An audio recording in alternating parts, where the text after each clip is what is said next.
Da jeg kommer frem til Nyksund i et vær som gjør at de fleste båter holder seg på land. Da har jeg møtt Kjartan som driver safari her. Hva står det egentlig du og venter på nå, Kjartan? Nei, det jo bedre vær og bedre tider, og skulle egentlig bare ha meg en tur utover og sjekke til at båtene ligger sånn som de skal, at fortøyningen der de skal, og ja, egentlig bare kikke litt. Men du sa til meg at du hadde et par bookinger nå i helga, faktisk.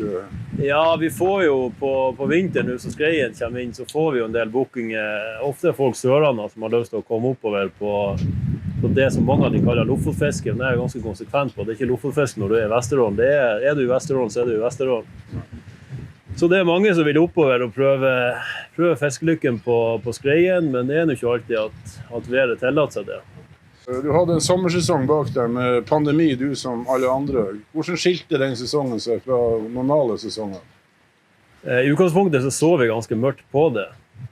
Vi tenkte at det kom til å bli mye mindre folk, forkortet sesong. Men det som viste seg var jo egentlig ganske positivt, for da fikk jo folk muligheten, altså nordmenn fikk jo muligheten til å se Nord-Norge.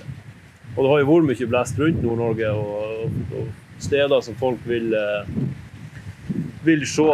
Så vi fikk mye besøkende, så mye nordmenn, og vi hadde faktisk en like god sesong på den ene måneden i juli som vi hadde på de 3 månedene året før når det var internasjonal ferie. Så det viste seg å være egentlig ganske gunstig. Det sånn du ser for deg den sesongen du går inn i? Når det blir, ja, sånn som det ser ut nå, så ser det ut som at det blir en lignende sesong som det var i fjor.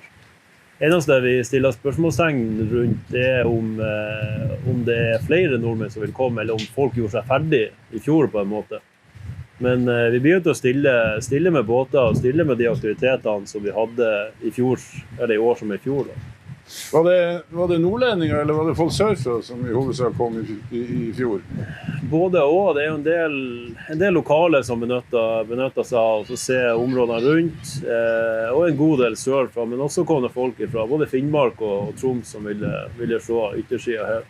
Så kan man si det sånn at denne pandemien litt sånn, det en litt sånn dannelsesreise for mange nordmenn, de oppdager Nord-Norge på...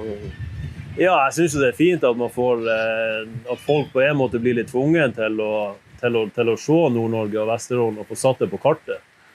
For ja, det jo kanskje mest vanlig at folk tar utenlandsturer på ferien, men at de får se hva vi har å by på her jo også et pluss.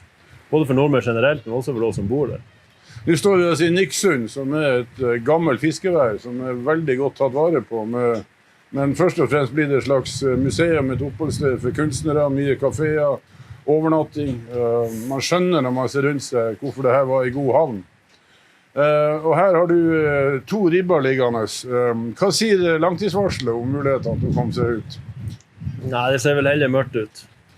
Han jo meldt en 19-20 sekundmeter i kastene vestlig i dag, så det betyr jo at han blir til å bygge seg opp over dagene som kommer. Og når han bygger seg opp sånn som han gjør nå, så det et sjansespill å gå ut på sjøen, i hvert fall i de båtene her. Det greit, de jo stødige, og de går ikke an til å søke dem, men vi har jo begrensninger på hvilken risiko vi villige til å ta. Du har akkurat sett en ny episode av The High North Tour 2021, en reportasjereise i Arktis og nordområdene, på jakt etter historier fra nord. Følg med, det kommer flere. Mitt navn Arne O. Holm, sjefredaktør i highnorthnews.com.